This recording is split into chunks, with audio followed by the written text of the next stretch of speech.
إن الحمد لله نحمده ونستعينه ونستغفره ونعوذ بالله من شرور أنفسنا ومن سيئات أعمالنا. من يهده الله فلا مضل له ومن يضلل فلا هادي له، وأشهد أن لا إله إلا الله وحده لا شريك له، وأشهد أن محمدا عبده ورسوله. أما بعد. In his defense of what they do, Hijab claims that one can't make a شرعي case, حجة شرعية, against his debates with non-Muslims. So what does he say to validate his claim? After boasting that he has data analysts studying the ratings, views, likes, subscriptions, and comments they get on their debates, how far the reach goes with them, and how they impact literally hundreds of millions of people worldwide, which provides objective evidence, according to him, for the net benefit of it all, he goes on to say, the thing is, you can't really make a shari'i case for this, against debates, because of the ayahs in the Quran and so on.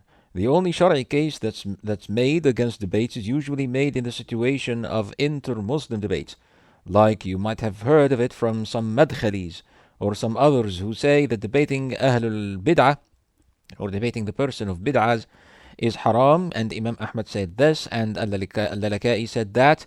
This is the only thing I've ever heard, but that's in the context of intra-Muslim debates, not in the context of Muslims to atheists or Muslims to Christians.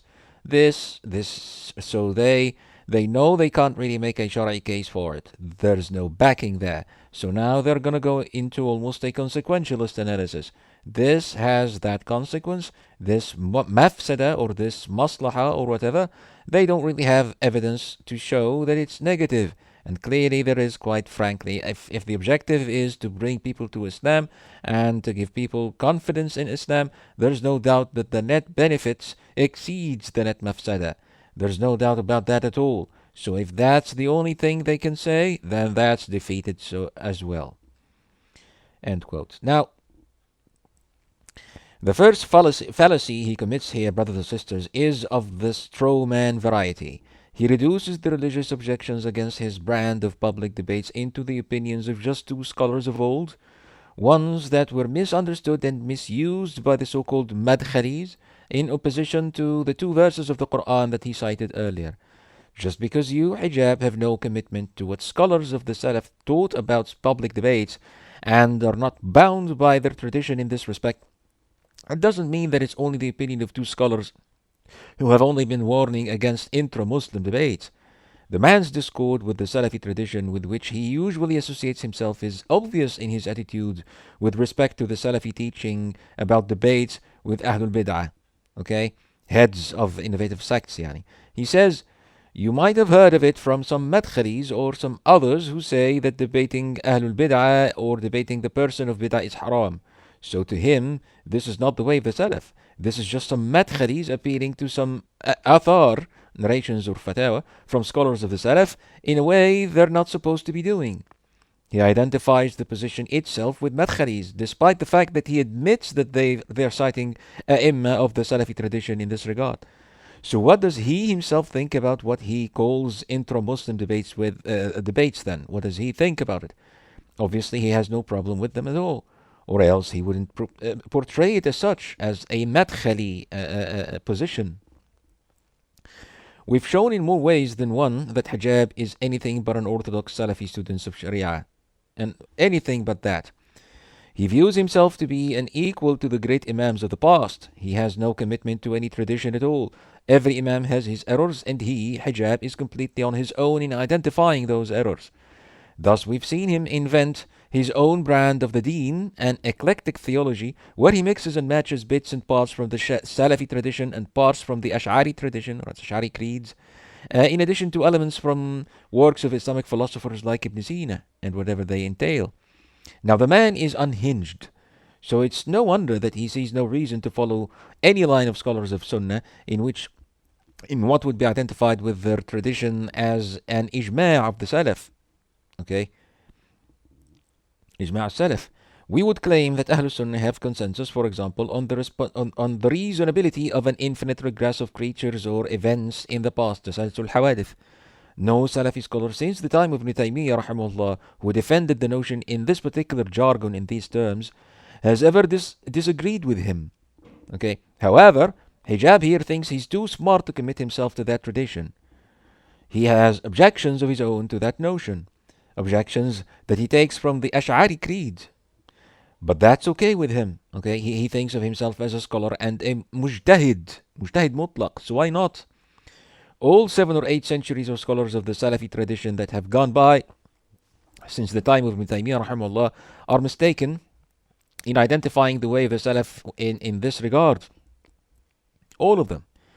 They're mistaken in what exactly? In believing that Allah has been doing what He wills to do with no first deed in the past, saying what He wills to say from eternity past with no first words. That's what we are mistaken in believing now. So what was the creed of the Sahaba and their students in divine attributes then, Hijab, in this respect? An inconsistent creed that contradicts itself apparently, where an attribute is embraced along with certain statements that imply denying it. But hey, who said one has to follow Ibn Taymiyyah to be a true Salafi, right? Right? Who said we have to follow him?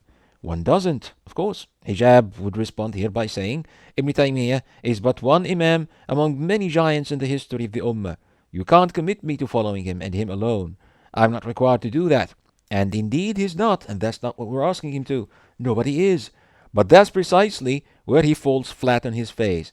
It's where he succumbs to the claims of mutakallimin that Ibn Taymiyyah invented a creed of his own, and that everybody who agreed with what he wrote in his books in his responses to Al-Kalam is basically a Taymiyyan. Okay, one who follows the man's theory rather than the way of the Salaf, the man's innovation.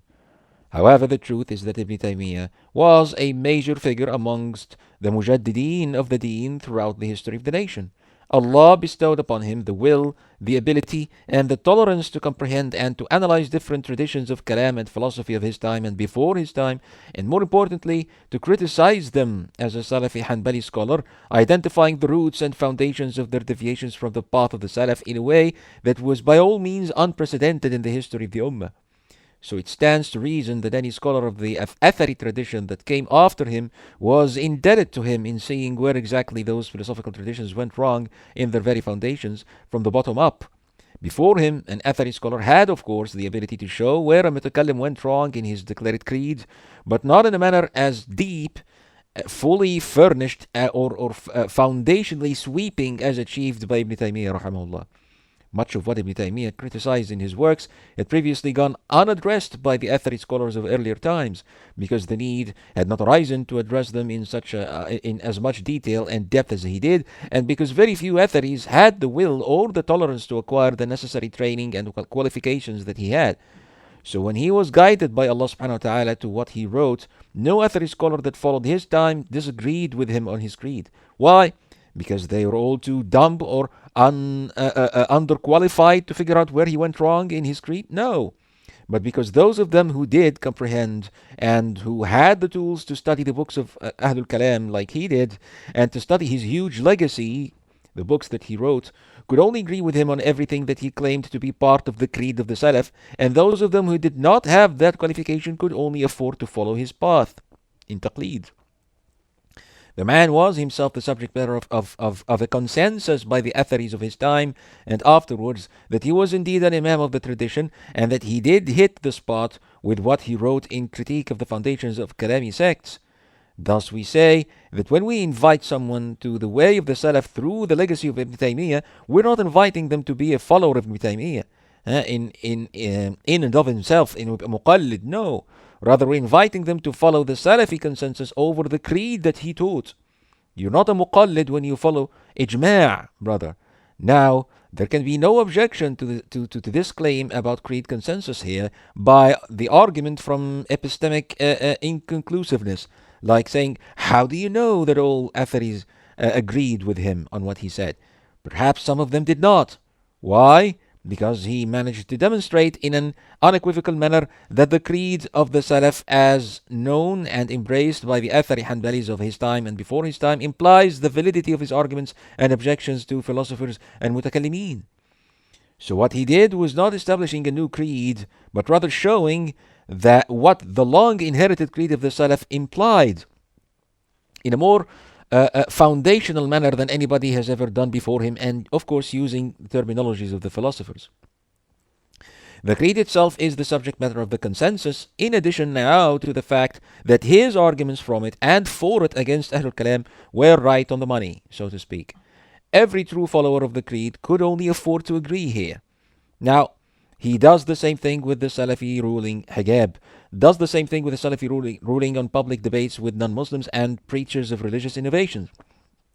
Instead of admitting that all Salafi scholars, all true Atharis, would agree on the ruling for the exact same Shar'i argument, he claims that debating a non-Muslim does not follow the same dalil that intra-Muslim debates are addressed with in our legacy, in our Athari legacy, and makes it look as though even intra-Muslim debates are only frowned upon in Muslim literature by 2 or 3 scholars of the Salaf or so, which should not even be such a big deal after all. I mean, even that is not a Salafi consensus he wishes to show.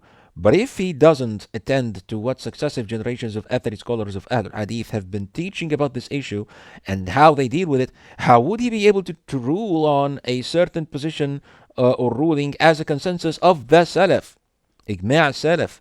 Not all claims of consensus that he himself would observe and keep, even in fiqh, are such that every single Sahabi is reported to have declared his position on them, or to have claimed that all the Sahaba took that position in something that that is narrated about such a Sahabi. Obviously, some issues of consensus were established as such in later generations of students of the tradition.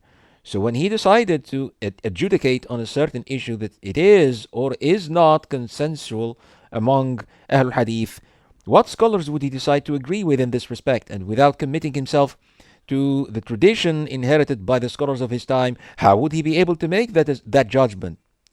Simply by digging up the athar of the Sahaba, as he once declared that he does?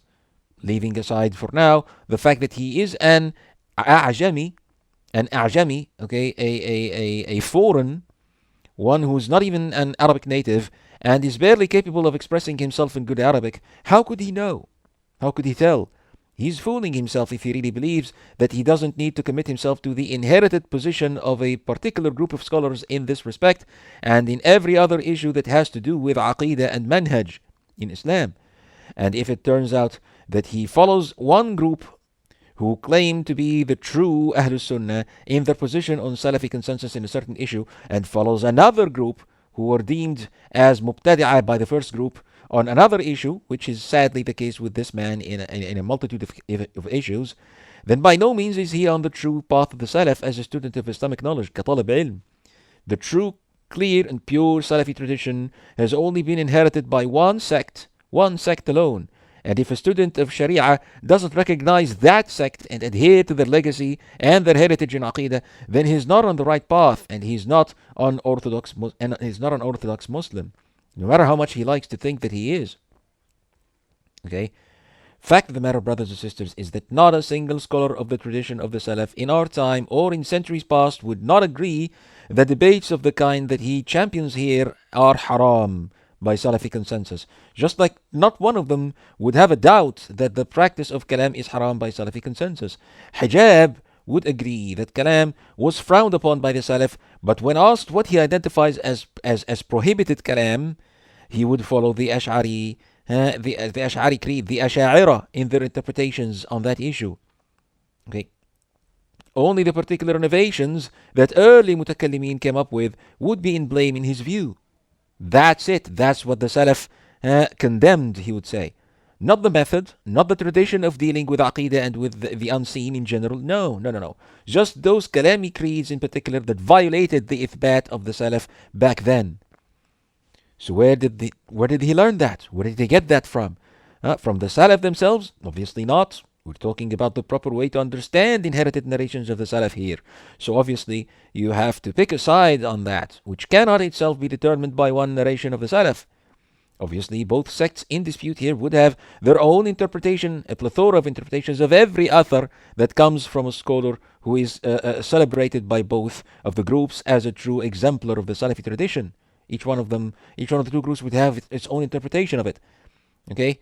If indeed they accept it as authentic, I mean.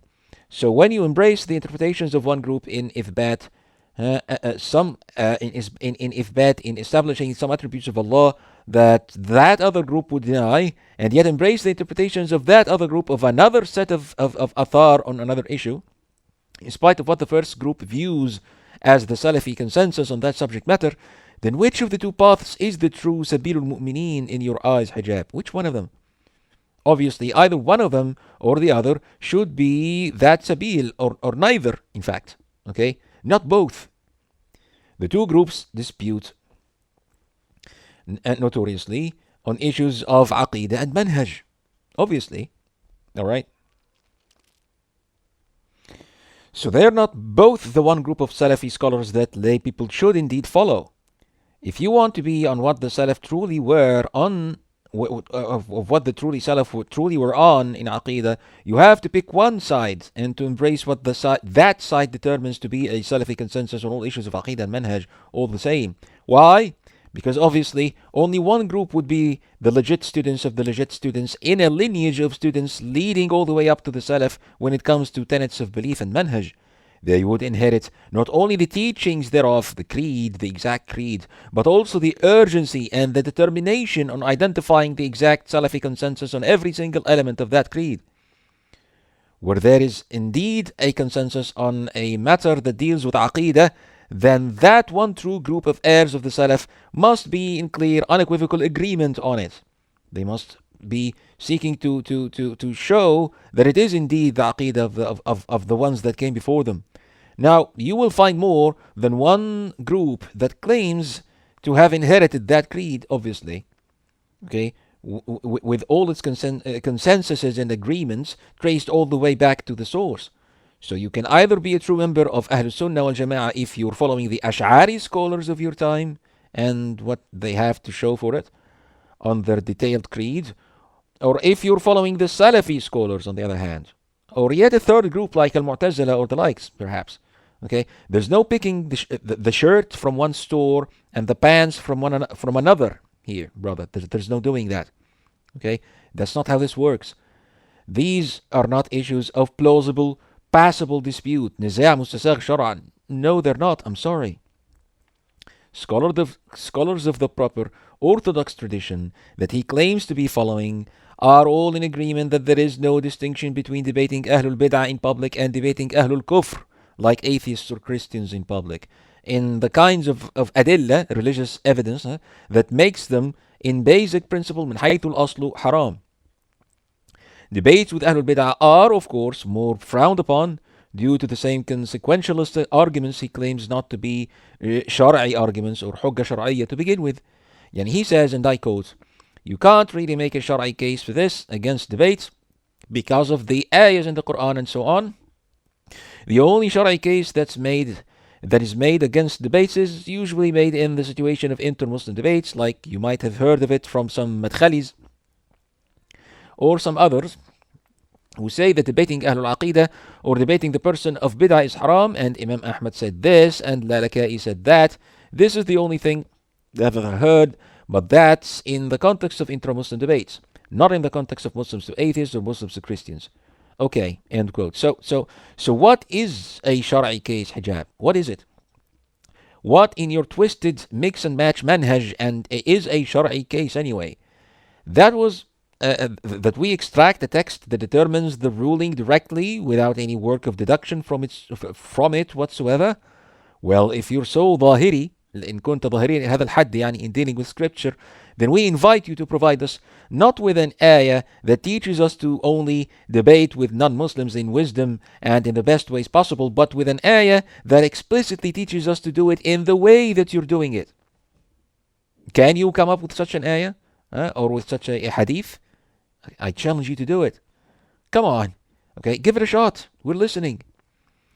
If that's what you would allow as a shar'i case rather than what you would call an almost consequentialist analysis, then come on, bring it on, bring it forth. Show us what you have. Show us what dalil you've got which does not involve an almost consequentialist analysis. The funny thing here, brothers and sisters, is that he belittles his opponent's arguments on the grounds that they only amount to consequentialist analysis, in the same context where he openly and brazenly boasts that he has detailed statistics and data analysis that provide solid evidence for his claim that the benefits of his debates outweigh the mafsada. I mean, if such is not a Shari case or a Shari backing that you yourself have to offer for your own case here, then what on earth do you think you're doing anyway? He says there's no backing there, so now they're gonna go into almost a consequentialist analysis. Seriously? As opposed to what exactly? A direct scriptural text that describes your debates, in particular in the Quran or in the Sunnah, as haram? That's what we're supposed to offer here? That's child's play, brother and sister. No religious argumentation, not a religious argumentation, it's child's play. The man really thinks so little of those brothers he labels as madkhalis that he doesn't expect them to be able to show him for the fraud that he is. Okay, that's way above their heads, he would think. Giving the Shari argument a philosophical label as such does not change its value, its status, or its epistemic warrant, Hijab, so quit fooling your followers. The Salaf warned against publicly debating Ahlul Bid'ah because if you do that, the consequences would be damaging to those Muslims subjected to such debates. This is the illah underlying the prohibition by the Prophet ﷺ on debating the Quran. يعني عن أبي هريرة رضي الله عنه أنه صلى الله عليه وسلم قال جدالا في القرآن كفر وفي رواية المراء في القرآن كفر. Okay, so what did he mean by debating the Quran? جدالا في القرآن. Sitting a mubtadi' down in the court of a judge to show them the falsity of their ways and understanding the Quran? Obviously not. Sitting them down in closed session, okay, sitting them with some mubtadi'ah and seeking to show them that the Sunnah opposes their claims, like Ibn Abbas radiallahu anhu did with the Khawarij, مثلا? Obviously not. What then does he mean here? What is it? قال ابن حبان رحمه الله إذا مار المرء في القرآن أداه ذلك إن لم يعصمه الله إلى أن يرتاب في الآي المتشابه منه وإذا ارتاب في بعضه أداه ذلك إلى الجحد فأطلق صلى الله عليه وسلم اسم الكفر الذي هو الجحد على بداية سببه الذي هو المراء. Okay, so basically this is a tahrim of a certain deed for the dire consequences that it brings about, not because it is in itself kufr or haram. Okay, we do all we can to avoid giving people reasons to doubt the Quran, even when we're seeking to invite people to accept it, even when we're trying to get people, Muslims, who have gone astray in understanding it out of their bid'ah. Okay, we should make sure in all cases not to get people subjected to the claims and shubuhat that people on the other end of the debate have to offer for their positions, whatever the context of debate we engage with them into may be. We should do all we can to avoid such an exposure. Our job is to get people out of those falsities, not to inadvertently give them more food for the doubts. Those who are not already suffering from these falsities should not be subjected to a setting where such falsities might get defended in any way, shape, or form. Only those who are directly addressed by the refutation should attend such a setting. That's the consensus of the Salaf here when it comes to debating both Ahlul Bid'ah and Ahlul Kufr. Okay, it's the same. Public debates where they are typically allowed to defend themselves are haram in both kinds, intra or extra Muslim, for the very same reasons, brothers and sisters. Only in cases where one is guaranteed to humiliate the leader of a false sect, for example, or a false religion or philosophical doctrine, beyond reasonable doubt, as in the example cited by the Quran of prophets defeating their opponents, humiliating them, as explained in a previous lecture, would a public debate be allowed in Islam? Because we know for a fact that they would certainly fail to respond, and their lies would be exposed right off the bat, as they say, with no chance for them to hunt for an equivocation here or an error there, as they usually do. The reason why the Salaf were cited prohibiting debating Ahlul Bid'ah in particular is because people would have more reasons to agree with them if they were exposed to their claims and shubuhat than if they were exposed to debates to debates with kuffar, because those are potentially basically Muslims, okay, and they may even be scholars who have their respect and who have their following.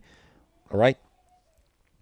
That is, of course, assuming that the arguments employed in the debate in refuting the bid'ah or the kufr are in themselves not just such that they yield false entailments upon closer examination, as is the case with kalam arguments, including your burhan hijab, by the way, yani.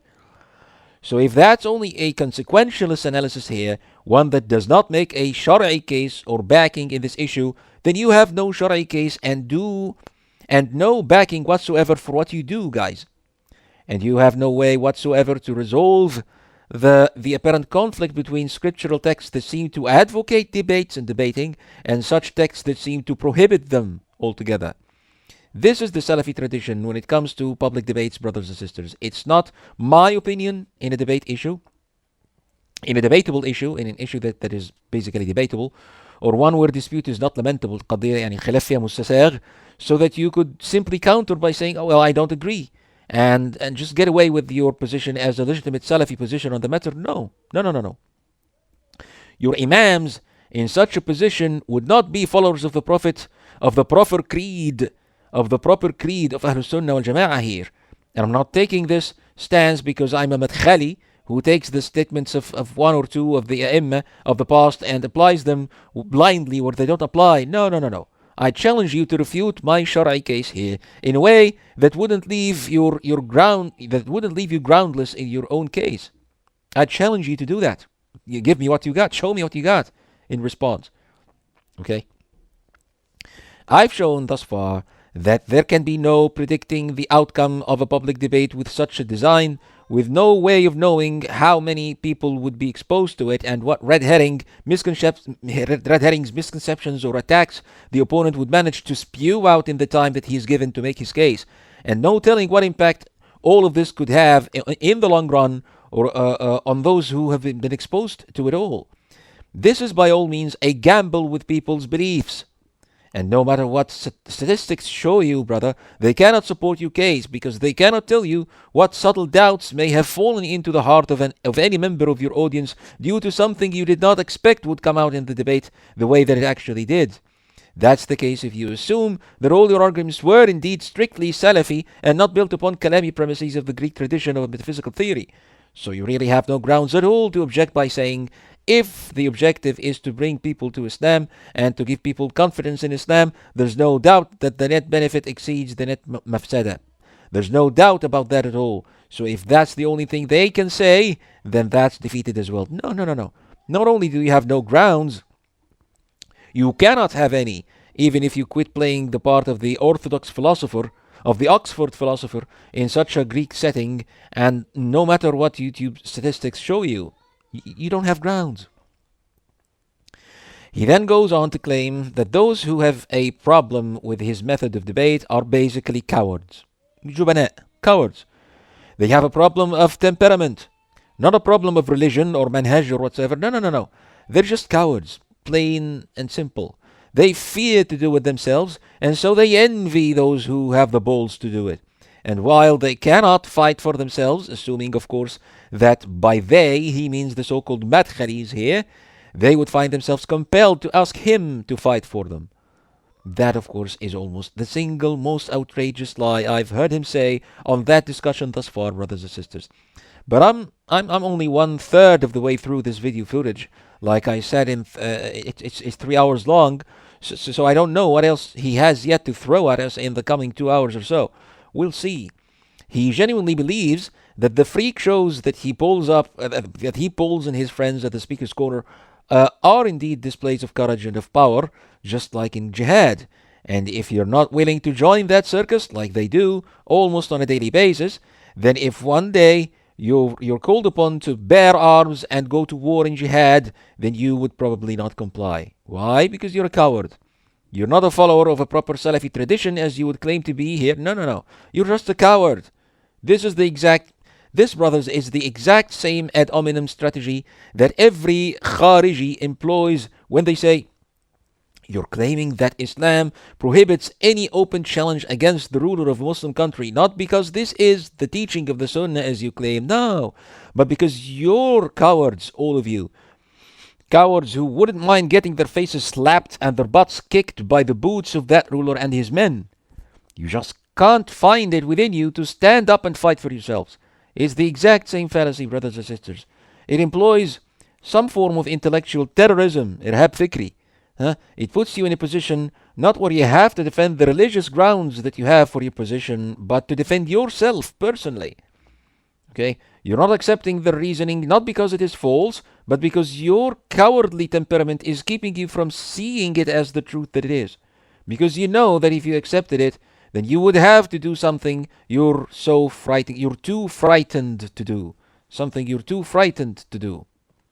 Okay? Now, I'm not saying that ad hominem attacks are always a fallacy or can only be a fallacious ruse. No, of course not. The Quran is full of instances where Allah subhanahu wa ta'ala exposes those who do not accept the da'wah or the deen as doing so due to their arrogance and their self-deceit. Okay, it's everywhere in the Quran. Indeed, there are cases where I had to write lengthy passages in exposing some philosophers as only following the inclinations of their hearts and their desires for academic authority, rather than following the truth, because I found that people needed to be warned against the actual hidden engine underlying such literature. Okay, in argumentation, back and forth. You can check out my commentary on Alvin Plantinga's long dispute with Mackey and McCloskey and other contemporary atheist philosophers on the problem of evil, for example, in chapter 4 of my book Al-Kashaf al-Mubin fi Nufus al-Mustakbirin. It is only a fallacy when you're employing it to defeat a position that you are evidently compelled to accept. You have no grounds to refute it, and you know where that leaves you in the eyes of your followers, so you resort to ridiculing your opponents altogether and showing them as unfit to argue for any position at all on that matter. Indeed, it is a display of cowardice and ill intent when someone commits such a fallacy, and that's exactly what Hijab is doing here. Shame on you, Hijab. Shame on you. He claims that those people who oppose his method of debates would be so cowardly they wouldn't even dare lift a hand and hit back an aggressor who attacks them on the street or attacks their wives in front of them or something like that. And we have to wonder, how on earth would you know that? How would you know that? Because they refuse to engage in the Western brand of public debates that you and your friends are so busy with? What if they have other ways of fighting those people you're fighting against? Okay? Ones that would not involve subjecting countless people to unpredictable risks. I, for one, wouldn't mind engaging in a fist fight with a mubtadi' or an atheist, and yet by no means would I let him defend his case, present his case and defend it, argue for it for 15 minutes for an audience that you yourself admitted would be counted by the tens of millions around the world. It's not the same thing, Hijab. Obviously not the same thing, not even remotely. The analogy is unbelievably misleading here. You are the one who should count as a coward for accepting such a format, not the ones who are blaming you for it. You're a coward because you conceded to a setting that raises the beliefs of such people to the level of your beliefs as a preacher of Islam, whether you feel it or not, whether you recognize it or not. That's what happens there. Every time. You're a coward because you think that by scolding an atheist opponent in an academic setting, belittling them and all that show that you pull off, then you would be doing what really needs to be done to show the truth that we preach for what it really is. If you had the balls, Hijab, you would be honest enough to admit that the entire notion of an academic philosophy of religion is unacceptable in Islam from the word go, and that we Muslims should not engage with it the way that you do. If you weren't such a coward, you would be man enough to stand in the face of the entire Western tradition of debate like we do, and to take battle with Ash'ara and Mutakallimin, starting from their very method of doing da'wah like we do, no matter how many people like what they have to say or what arguments they have to offer. You don't give an atheist a public stage to preach and argue for his case, and then make fun of him when it's your turn to speak, pretending that you're being brave or doing jihad or... No. This is not your personal battle, Hijab. It's not a place for you to prove that you're a bigger man than your opponents, whoever they happen to be or whatever they happen to say. People's religion is involved in this. People's beliefs are at stake here. If you weren't a coward, Hijab, you would fight your battle where it really needs to be fought, not where you feel comfortable and satisfied fighting it.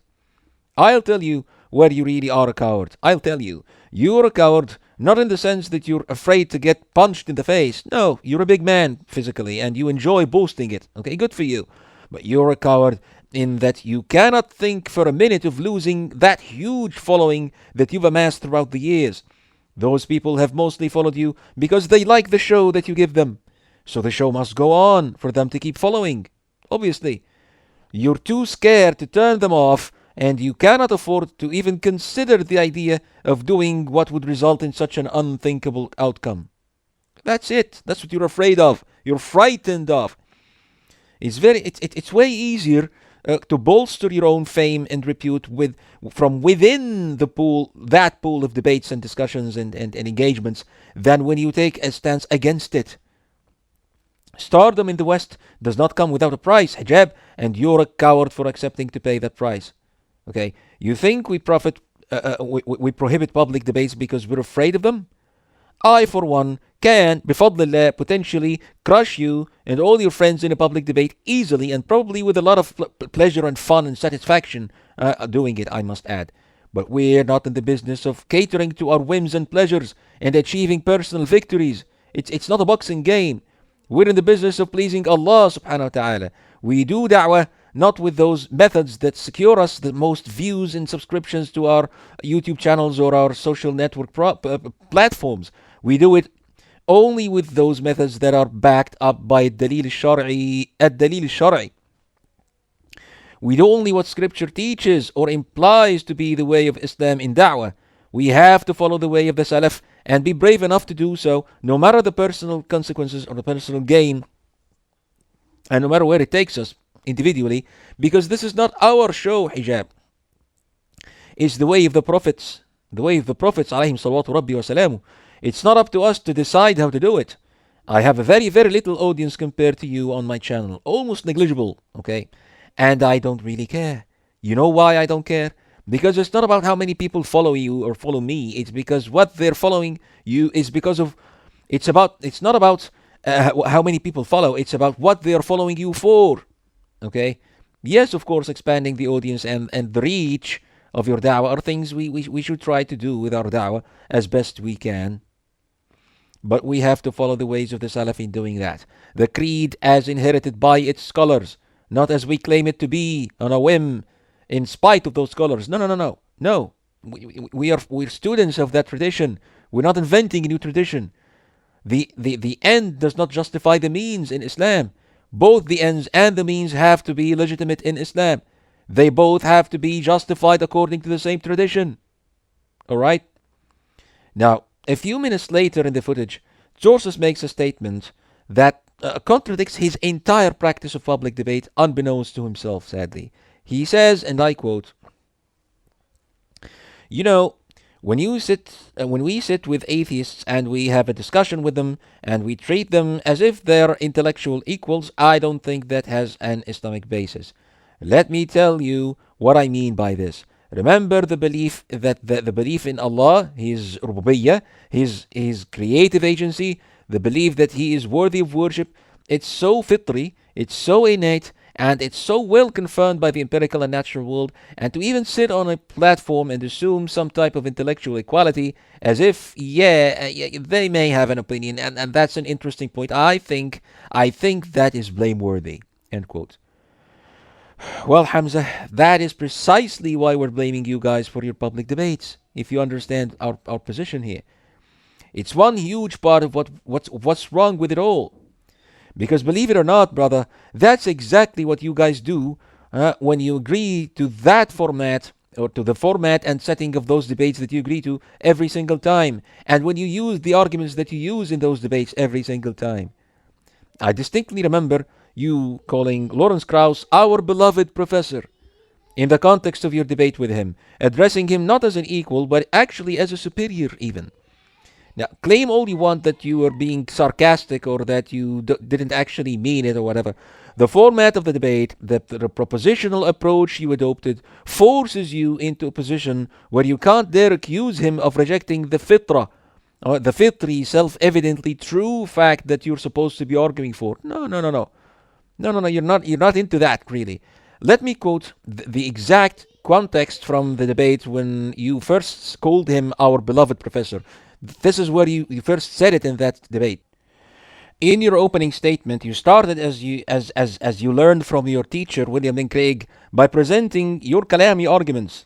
You said, Now, the assertion of the universe having infinite past is absolutely irrational.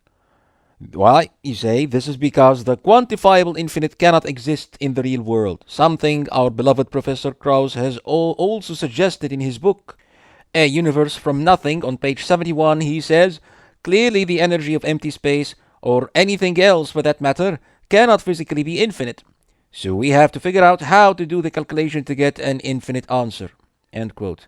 Now, I dare you, Hamza, to look me in the eye and tell me that in the context of such a proposition you're making here, you are presenting yourself as intellectually superior to your opponent. Obviously not. Obviously not. Okay? The exact opposite is true here, brothers and sisters. You're appealing to an assertion in the man's book, a book on cosmology, to support what?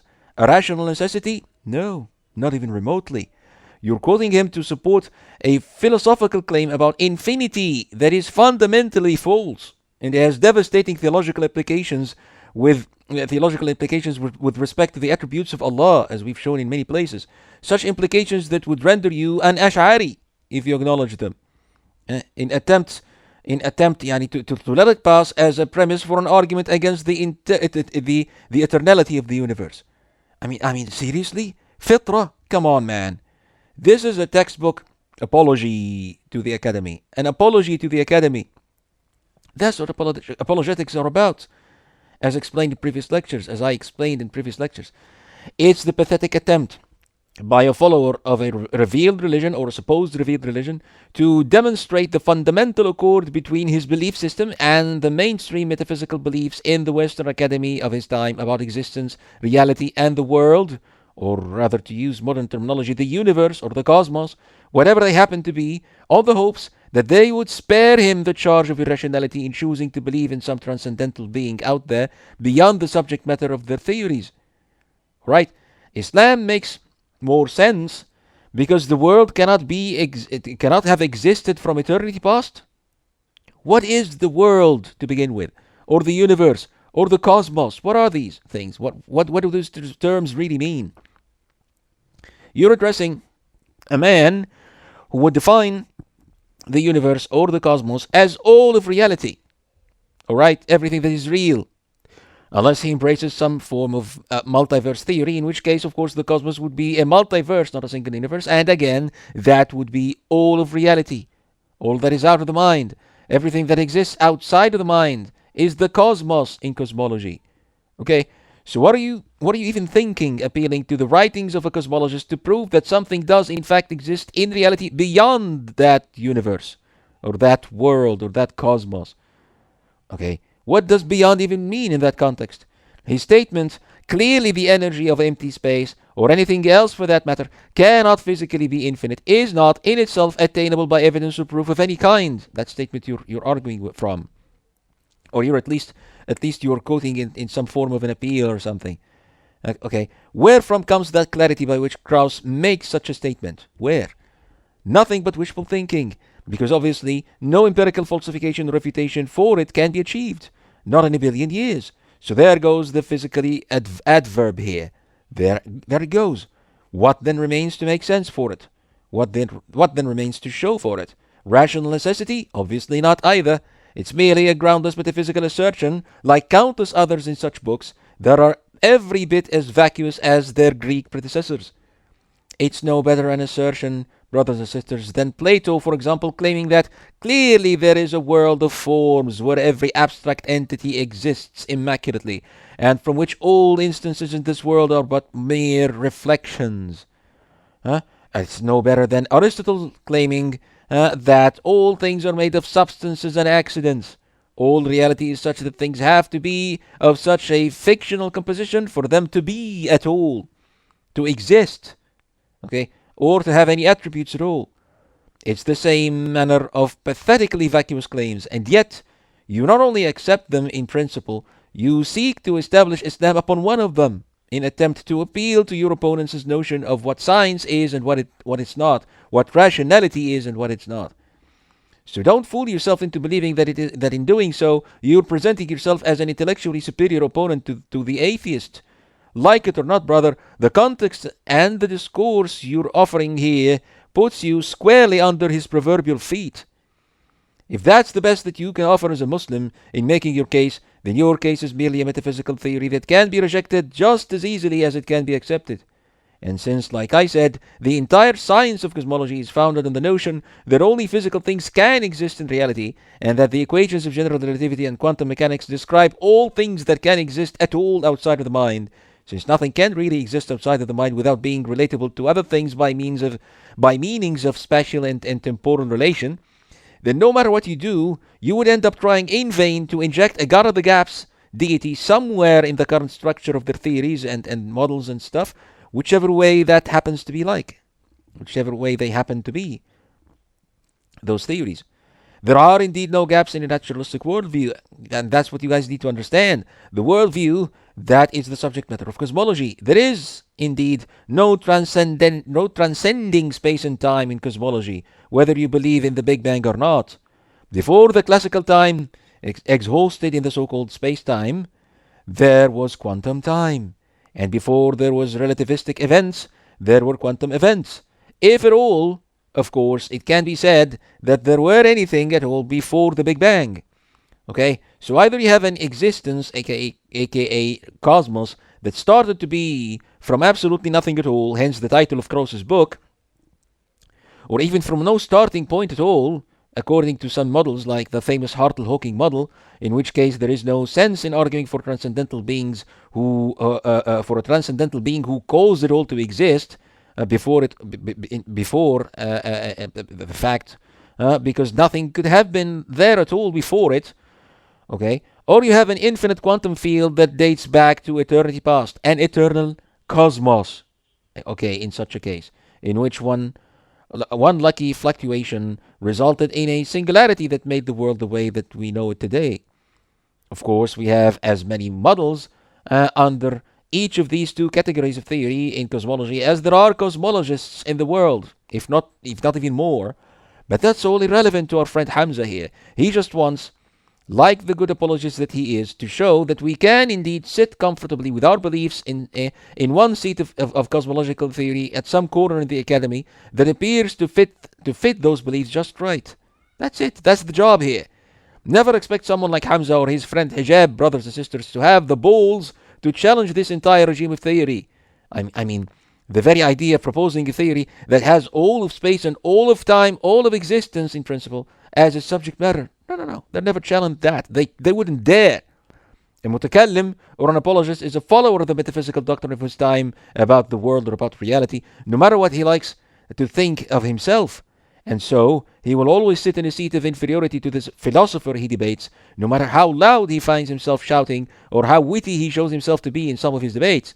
You are presenting your case in such a way as to make it look like you should be willing to accept their objections to it. Okay, it's a theoretical case that can be rejected, and justifiably so. I mean, I can give you an entire lecture dedicated to showing why we know, and we even have to believe, that premise you're offering here is false, Hamza, about infinity. And I can show you where exactly your reasoning went wrong, and why you would have a great difficulty in accepting Ibn Taymiyyah's arguments on this particular issue, مسألة تسلسل الحوادث في الماضي يعني. And I will show you how it entails accepting the Ash'ari creed rather than the Salafi creed you seem to insist on associating yourself with on every occasion. You really have a major theoretical problem here, brother. So you're not even remotely close to being intellectually superior to your opponents. I'm sorry. If that's what you have to offer them, no. You've readily framed yourself not as being intellectually equal to the atheist, but as being the one who is charged with the burden of proving this to be the case. You're trying to show yourself to be an equal here. Okay? Trying. You see now why you had no choice but to address him as our beloved professor or something in that spirit, Hamza, because you're choosing to build your entire belief system on theories like the ones he propagates in a book that he titled A Universe from Nothing. This is precisely why, as Shaykh al-Islam Taymiyyah rahimahullah stated in more places than one, that atheist philosophers have taken dominance over Muslims because of Ahlul Kalam. تسلطوا على المسلمين. قال رحمه الله: والعجب من قوم أرادوا بزعمهم نصر الشرع بعقولهم الناقصة وأقيستهم الفاسدة، فكان ما فعلوه مما جرأ الملحدين أعداء الدين عليه، فلا الإسلام نصروا ولا الأعداء كسروا، ولا حول ولا قوة إلا بالله العلي العظيم.